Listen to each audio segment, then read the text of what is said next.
Ric Bucher's here. Obviously, we love to talk NBA. I'm thankful he took the private jet back from the Hamptons party with all the NBA players over the weekend. Yeah. He was hanging out with Joel Embiid and James Harden. And I do what I can. I'm here for you, J-Mac. Of course you are. Let's get started. So I had this, not that hot take, lukewarm, that Joel Embiid should say, wait a sec, Maury, James Harden wants out. I saw this mess with Ben Simmons. It did not end well. There's no good trade offers for James Harden. I don't want to lose Maxey. Just get me the hell out of here. I'm high value. Trade me. I just won the MVP. I watched Denver with Jokic build a title contender. Yeah. We've had 5 different champions in the last 5 years, and I can't get to a conference finals. Do you think Joel Embiid would be within his right to go demand a trade? No, because I think he's been culpable for their shortcomings. It's not like he has look, he won MVP, but when it comes to their failings in the postseason, he's had as much of a hand in those as anybody else. And I dare say that they have looked to build something around him in Philadelphia. He's beloved in Philadelphia. I see a much greater chance of James Harden going and Daryl Morey going than I do Joel Embiid going anywhere. And here's the thing. Where's he going to go? If he's going to go someplace, to be to get closer to winning a championship, then chances are he's going to go in to play with an already established star. If I'm Joel Embiid, I want that star to come to me. I want to be Dwayne Wade in Miami. LeBron, I'm not coming to Cleveland. You come on down to Miami. Leon Rose is his former agent, and he's now running the Knicks. The Knicks have a war chest, I believe 6 future firsts in the next 4 years. Something insane. They have a lot of future picks. They've got a budding star, not a star in Jalen Brunson, but I'd take Brunson over Harden and probably Maxey right now. I don't know about you with the Maxey, but is it crazy to think that the Sixers say, you know what, this isn't working. Let's trade Harden. Let's get as much as we can, bottom out quickly, and reboot this puppy? No chance. They did that. We did the process. We have been doing the process. And you fortunately, after those 4 or 5 years and me having to listen to all the Philly fans on how brilliant and smart this was, they got one guy out of it, Joel Embiid. And now you want to trade that one guy that those 4 or 5 years of abject misery produced? No, I'm not giving up on Joel Embiid at this point. Not only reigning MVP, but if he can ever get in the right condition, get the right pieces around him, allow him to mature a little bit, I still have the belief that Joel Embiid is capable of being the centerpiece of winning a championship. And I would want to do it. If I'm him, I want to do it where I started rather than go to join somebody else. I love how Rick says the right pieces around him. Well, they tried Ben Simmons and Tobias Harris. Now they're trying Harden and Maxey and Harris. Okay. All right. I mean, they're trying. My problem. Okay, let's envision a Harden scenario. Yeah. Don't tell me this Clippers thing with Norm Powell and a Morris twin is going to get it done. Morey doesn't do deals like that historically. He wants stars, not middle class. Very true. But this is my question, because James Harden took a team friendly deal. Yeah. Last year in order for them to sign P.J. Tucker. And everybody thought it was cap circumvention. And my understanding was, the expectation was he was going to opt out, and then they were going to reward him with a bigger contract. That hasn't happened. Yeah. And so it leads me to believe that Daryl Morey doesn't have the standing with the Philadelphia 76ers that he once did. That he's not able to take care of his guy. Ooh. And that's why James Harden is upset at this point, because I did you a solid and now I'm not getting rewarded for doing that. So, but that's why it may not necessarily be Daryl Morey's choice in what they do moving James Harden and what they take back. We saw at the I don't know if you saw at the party in the Hamptons, Josh Harris, owner of the Sixers, was talking to James Harden, and so we'll see where that goes. It wasn't Daryl Morey that was there. It was Harris and Harden. And Embiid and Tucker. I mean, depending on who you read, Harden might have got Doc Rivers shoved out. You buying that? I think Doc was in a precarious situation already just because of the shortcomings. Harden didn't help, but who they brought in, I'm less convinced of that because of who they brought in and the very lukewarm yes, reaction We that talked Nick about Nurse that. had to coaching. I think the last time I hosted James Harden, right, that went down. Yeah, it was funny. We made fun of it. Yeah, it was that. It's if they were moving Doc out, presumably it was to get a coach that James was more in tune with, and I got no sense that those two were singing the same song. So, I think it was more. Doc was supposed to come in and turn that thing. You got the MVP. Yeah. And there was this constant battle with, I do think Harden had a part in it, in that they couldn't figure out, like, who are we supposed to play through? And I was shocked that Doc was saying, well, we need to play through Harden for the better part of the year. That's what he was saying. Yeah.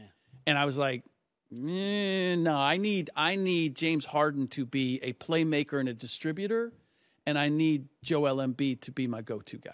All right, let's go to the other guard who could be on the move, Damian Lillard. Now, yes. Cowherd is a big Northwest guy, so he's not here. We can bag on the city of Portland and the organization no, I'm not doing totally that. screwing this up. Rick. I am not bagging on the city of Portland. Oh, my goodness. That's so Rudy Gobert got a massive haul last year. Yes. Massive. Yes. In Utah. Yes. Damian Lillard's not getting anything. You're not hearing anything about like 3 number 1 picks. I know he's older, but they waited too damn long. Did they not screw this up? Well, look, what Minnesota's willing to give up, it's a little bit like the Deshaun Watson deal. Like, okay. Just because one team decides to do something crazy doesn't mean that now that's the bar that is set for everybody else. Look, and the difference is the Gobert wasn't asking to leave. He wasn't asking to be traded. Fair. Right?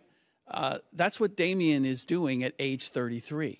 And so they're going to have to make the best of this situation. They're going to have to find the best deal that they can make with Miami. And I don't like the way that this is being portrayed. Like the Portland Trailblazers are out there beating the bushes to find the right trade. Pat Riley and the Miami Heat want Damian Lillard. They're the ones that are out there trying to construct a deal that is going to get Damian Lillard there and find a place for Tyler Herro. Now, the most interesting aspect of this for me is the Ben Simmons element, because the Brooklyn Nets have said the indications are the Brooklyn Nets would take Tyler Herro, and that's what they need. Portland Trailblazers are not interested in Herro. So would you, and I know this is crazy, but I also know the NBA, and everybody always thinks, I mean, we've seen it with James Harden. Wait a minute. Like, they always think, oh boy, there's always a team that thinks, we can rehab him. Yeah. Oh my God. We can get the best out of him. You're not really. And so we'll see. I just want to see where who's Ben getting Simmons. Ben Simmons? Miami? No, Portland. Oh, please. No, with all those young guys? But here's the thing. What's the problem with that? Well, they're loaded with Simons at guard, Sharp at guard, Yes. Scoot Henderson. They all need the ball. I'm playing Ben Simmons as a power forward. Oh, gosh. A playmaking power. You know, actually, now that I think about this, because I really had not thought it all the way through, the one thing that the Portland Trailblazers have been trying to get forever is a playmaking power forward. What did Damian Lillard want? He wanted Draymond Green. Why did they sign Evan Turner to that big contract? Jeremy Grant was kind of supposed to be that. Like, they've been looking for this forever. So if you could kind of convince Joe Cronin, the GM, that, hey, Ben Simmons could be the thing that the Trailblazers have been looking for a decade.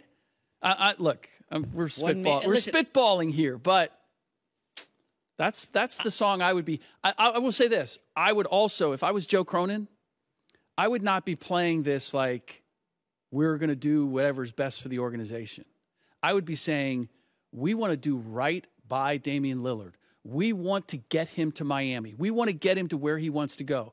But everybody has to understand, Damian Lillard is the face of our franchise. Damian Lillard has been the selling point for our team. So we can't just let him go. But we are more than happy to get him there, because now the pressure is on Miami and whoever else and Damian and his agent to make it happen. Because you're saying, we want to make it happen. We want this for Damian. So now, Pat Riley, go make it happen. Satisfy us. So a Portland front court of Nurk, Ben Simmons, Jeremy Grant, and then 2 young guys under 25 in the backcourt. I've seen way worse. Gosh, That's vomit. That's probably 14th in the West. Oh, stop it. Well, Listen, I defended Ben Simmons this for year? way too long. I'm done giving Ben Simmons any defense at all. Yeah, Goodness gracious. it turns me a little bit to be able to be this gung-ho on what he could potentially be. But what are you going to do? All right, I'm going to back into the Lakers here with this. True or false? The Nuggets got worse this offseason. Losing Jeff Green, their 7th guy, Bruce Brown, their 6th guy. Did they get worse? You don't have to think this one over. Yeah, I do, because the value of winning a championship and the experience that a Christian Brown got, and what I know about, they're very high on Peyton Watson. Yes. Like that collective, if you talk about the offseason, I'm counting the finals. I'm counting the experience that they got from winning a championship. And it's really difficult to put a price on that. When you understand what it takes to win it all, and you've been through all those battles, you have a confidence level that no one else has. And you could say, well, the Lakers and the Warriors. I mean, look at the Warriors. But Warriors Same got thing. worse. That was my next one. True or false? Warriors got worse this offseason. Oh, my goodness. Yeah. No, they did not get worse. Oh, dear. Anyways, bottom line, I was saying Nuggets how did they get worse? Dude, Chris Paul is a better defender than Jordan Poole. Chris Paul is a more efficient player than Jordan Poole. If Chris Paul has to start 50 games or 40 he games doesn't have to start. season, He's not going to start. He's come off the bench. If an injury happens, they got 2 fossils in the backcourt, and my guy Curry and Klay Thompson, which is a rich injury history. 2 fossils. Klay Thompson did not train last summer. I assume he's going to train this summer, and he's going to be in better shape. And Steph Curry, a fossil? I love Curry. Come on. I know he had an amazing season. A fossil? But you can't rely on him to start 60, 70 games anymore. Okay, he starts 60 games. So now games. Chris Paul's got to start. Bottom line is, I believe Nuggets got worse, Warriors got worse, Lakers got a lot better, Rick. I love these moves. See, you should have just come out on Front Street and said, I didn't want to start harsh. Let me hear why the Lakers are now the best team in the Western Conference. No. They're not better than the Suns. The Suns are definitely better than the Lakers. I have the Nuggets a notch above the Lakers. I feel like I'm in Stranger Things. It's like upside down world. That's a good Stranger Things reference. Thank you. Nice. What's going on with? No, the Denver Nuggets are the team to beat. Nope. Tell me who's figured out the Nikola Jokic puzzle or the Nikola Jokic, Jamal Murray, Aaron Gordon puzzle. Tell me who's got a better threesome that is more complementary to each other outside of Golden State than those 3. It ain't Phoenix. And the Lakers, Anthony Davis, LeBron James, Austin Reeves. That's deadly. For who? For opponents. My gosh, Reeves is so good. All right, so hold on. LeBron James is 39 years old and he's your go-to guy. Do you have the Lakers as 4th or 5th? I am certain. I haven't actually sized that up. They can be among the first 6. Yeah. They're going to be better because, again, they're going to... Actually, Rick, you will admit, a lot of people think you're a Lakers hater or a LeBron hater. Yeah, I've heard that. I've heard that once or twice. So maybe you're being a little critical here. But I'm always right. They made the conference finals. I mean, going back to the LAARP, look, I will say I thought that they would lose to the Memphis Grizzlies. Oh, wow. Okay. I did. They spanked those guys. And I knew that they were going to lose to Denver. I want to remember that Warriors going in. I thought that the Warriors would beat them. So did I. Yeah, but no, they're a good team. Rob Pelinka has done as much as he possibly could, but this is the ugly truth that nobody wants to accept. LeBron James is 39 years old. LeBron James had the opportunity to win 2 of those Denver games and could not. Now, if he's not your go-to guy, if he's not, and don't give me numbers, don't give me averages. LeBron James is good enough and has a high enough usage rate and has the ball in his hands enough. Still, even now, he's going to get numbers. It's always, the box score is always going to look good. Can he win you games at this point? He had 2 games, the game in there for the taking, and he couldn't get it done. And that's no fault. I mean, you're asking a 39-year-old guy to be your go-to. If he's not your go-to, is Anthony Davis? Don't try to sell me on that. Austin Reeves? Come on. Who is? Who's going to be that guy? You can continue to doubt LeBron. I will not doubt the king. Listen, I know no shows here are allowed to talk about the Houston Rockets because nobody cares. But I do want to remind people, they got Ime Udoka as their new coach. Yes. What he did in Boston was somewhat transformative with the young guys and getting them to the finals. Udoka was pretty damn good. I'm just curious, is there a world where they're way better than people think? If for anybody going to Vegas this summer, do any gambling, I'm looking hard at the Houston Rockets. And as what? How high? I mean, I just think their win total is probably going to be a little low, given how highly I think of Udoka. We know coaching matters a ton in the NBA, right? Yeah. So, but I don't understand the question. Where are you? What would be like a 45-win team? Oh, no, I can't go that high. Can't go that high. I like Van Vliet. I like that we've already seen him working out with Jalen Green. That's the exact impact that you want him to have. Yeah. Dillon Brooks has been dragged. He brought so much of it on himself. I can't do a JJ Redick and say. Yeah, didn't Redick basically say he was going to be playing in China and now he got like an $80 million contract? No. I don't think Redick ever said that. Redick was the opposite. He was upset that people were bagging on Dillon. Yeah, it was a little harsh. It was over the top without question. But Dillon brought so much of it on himself. I'm not about to defend him. That said, he is a good player. I don't know if he's 20 million good, but he's a good player. And I like that backcourt. And I'm a big fan of Sengun. But they went after Brook Lopez. They needed some size. And now this is the greater issue. And I have a lot of respect for Udoka as well. But you have three young guys in Kevin Porter Jr., Jabari Smith, and Jalen Green. Because Dillon Brooks and Van Vliet are there and Sengun is starting at center, one of those three young guys is not going to start after starting last year. And how that plays and which one of them has to come off the bench, that one's not going to be happy. And so you already have a locker room issue that you're going to have to deal with. All right, last question. Kyrie Irving and the Mavs. Who won that deal? I wanted to give Mark Cuban credit, but Kyrie's trying to do a victory lap on social media. I don't know if you saw it. Shout out to my agent, who's like his mom or whatever it is. Yeah, I got $126 million. It felt like a weird flex.